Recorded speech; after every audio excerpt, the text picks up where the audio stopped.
রাধে রাধে। তো আজ হচ্ছে ৩রা জুন সোমবার, অপরা একাদশী ব্রত। তো একাদশীর মাহাত্ম্য পাঠ করছি, আপনারা শ্রবণ করুন পুরোটা।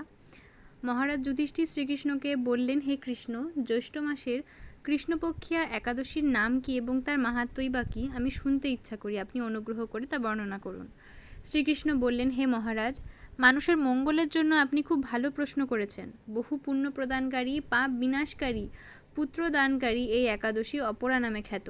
এই ব্রত পালনকারী ব্যক্তি জগতে প্রসিদ্ধি লাভ করে। ব্রহ্মহত্যা, গোহত্যা, ভ্রূণ হত্যা, পরনিন্দা, পরস্ত্রী গমন, মিথ্যা ভাষণ প্রভৃতি গুরুতর পাপ এই ব্রত পালনে নষ্ট হয়ে যায়।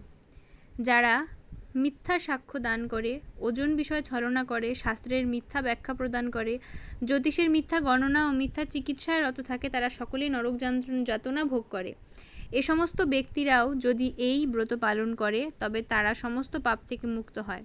ক্ষত্রিয় যদি স্বধর্ম ত্যাগ করে যুদ্ধক্ষেত্র থেকে পালিয়ে যায় তবে সে ঘোরতর নরকগামী হয়, কিন্তু সেও এই ব্রত পালনে মুক্ত হয়ে স্বর্গগতি লাভ করে।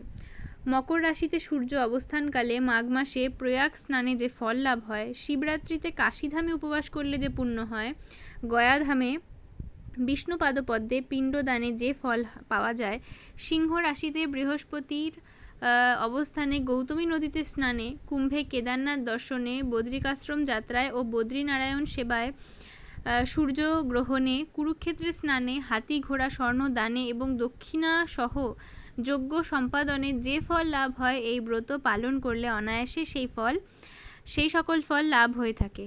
এই অপরা ব্রত পাপরূপ বৃক্ষের কুঠার স্বরূপ, পাপরূপ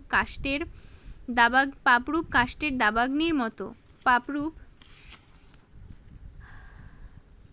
অন্ধকারের সূর্য সদৃশ এবং পাপ হস্তির সিংহস্বরূপ। এই ব্রত পালন না করে যে ব্যক্তি জীবন ধারণ করে, জলে বুদবুদের মতো তাদের জন্ম মৃত্যুই কেবল সার হয়। অপরা একাদশীতে উপবাস করে বিষ্ণু পূজা করলে সর্বপাপ মুক্ত হয়ে বিষ্ণু লোকে গতি হয়। এই ব্রত কথা পাঠ ও শ্রবণ করলে সহস্র গোদানের ফল লাভ হয়। ব্রহ্মাণ্ড পুরাণে এই ব্রত মাহাত্ম্য বর্ণনা করা হয়েছে। রাধে রাধে। আর আগামীকাল চৌঠা জুন পারণ মঙ্গলবারে সকাল 4টা 50 থেকে 9টা 27 পর্যন্ত। রাধে রাধে।